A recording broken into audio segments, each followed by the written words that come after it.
வணக்கம் friends, welcome to round about case YouTube channel. எல்லாரும் எப்படி இருக்கீங்க? நல்லா இருக்கீங்களா? ஒவ்வொரு நாளும் ஒவ்வொரு கோயிலை பற்றி டீட்டெயிலாக இந்த சேனலில் பார்த்துட்டு வரோம். இன்னைக்கு நம்ம பார்க்க போகிற திருக்கோவில் கூரம் எனும் ஊரில் உள்ள அருள்மிகு ஸ்ரீ கூரத்தாழ்வான் ஆதிகேசவ பெருமாள் திருக்கோவில். இந்த கோயிலை பற்றி டீட்டெயிலாக தெரிஞ்சுக்கலாமா? இது கூரத்தாழ்வாரின் பிறப்பு இடமாகும். காஞ்சிபுரத்திலிருந்து சுமார் 10 கிலோமீட்டர் தொலைவில் உள்ள கூரம் ஒரு சிறிய அழகிய கிராமமாக இருக்கிறது. கூரம் என்பது சிறந்த பக்தரான ஸ்ரீ கூரத்தாழ்வார் பிறந்த இடம்.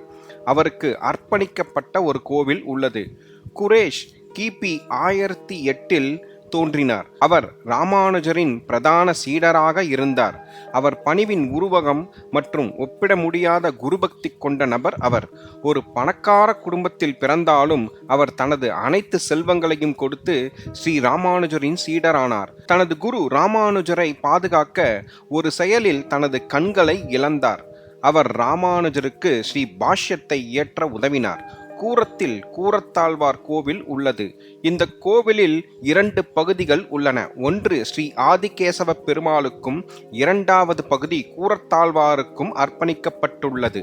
இந்த கோவில் கூரத்தாழ்வாருக்கு அர்ப்பணிக்கப்பட்டது என்பது நமக்கு தெரியும். 1000 ஆண்டுகளுக்கு முன்பு இது அவரது வசிப்பிடமாக இருந்தது. கோவிலின் முதல் பகுதி கிழக்கு நோக்கி முக்கிய பகுதியாகும். கருவறையில் ஸ்ரீ ஆதிகேசவ பெருமாள் தனது மனைவியுடன் ஸ்ரீதேவி மற்றும் பூதேவியுடன் இருக்கிறார். அனைத்து தெய்வங்களும் நின்ற கோலத்தில் உள்ளன. கோவிலின் 2ஆம் பகுதி கூரத்தாழ்வாருக்கு சொந்தமானது. கருவறையில் கூரத்தாழ்வார் அமர்ந்த நிலையில் இருக்கிறார். கருவறையை சுற்றியுள்ள பிரகாரத்தில் அவரது வாழ்க்கையை சித்தரிக்கும் ஏராளமான ஓவியங்கள் உள்ளன. ராமச்சந்திரன், சீதா, லக்ஷ்மணன் மற்றும் ஹனுமான் ஆகியோரின் வெண்கல உற்சவ தெய்வங்கள் சுமார் 1000 ஆண்டுகள் பழமையானவை. அவை கூரத்தாழ்வாரின் பெற்றோரால் வழிபடப்பட்டன. அவை கருவறையில் அந்த கூரத்தாழ்வாருடன் வைக்கப்பட்டுள்ளன. கூரத்தாழ்வார் பிறந்த அறை அவரது சன்னதியாக மாற்றப்படுகிறது. கோவிலின் இந்த பகுதியில் பிள்ளை லோகாச்சாரியார், மணவாள மாமுனிகள், ஸ்ரீ ராமானுஜர், பராசரப்பட்டர், சேனை முதலியார், நம்மாழ்வார் மற்றும் திருமங்கை ஆழ்வார் போன்ற பல துணை சன்னதிகள் உள்ளன.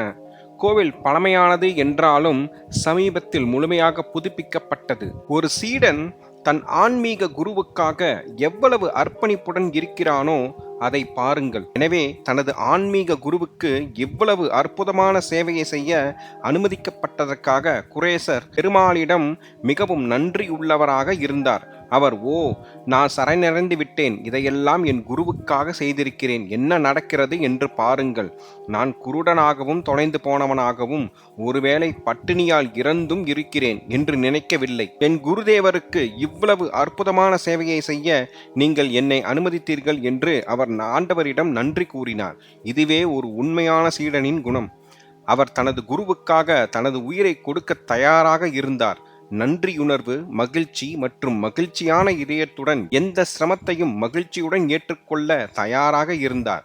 கூரத்தாழ்வார் முழுமையின் இறுதி அடையாளமாக இருந்தார். சரியான அறிவை கொண்ட சரியான சீடர் அவர். அவர் 110 ஆண்டுகள் வாழ்ந்து ஆன்மீக வாசத்தலத்திற்கு திரும்புவதற்கு முன்பு ஸ்ரீரங்கத்தில் தனது இறுதி நாட்களை கழித்தார். மீண்டும் ஒரு நல்ல பதிவில் உங்களை சந்திக்கிறேன். இந்த வீடியோ உங்களுக்கு பிடித்திருந்தால் லைக், ஷேர், சப்ஸ்கிரைப், கமெண்ட் செக்ஷனில் கமெண்ட் செய்யவும். நன்றி, வணக்கம்.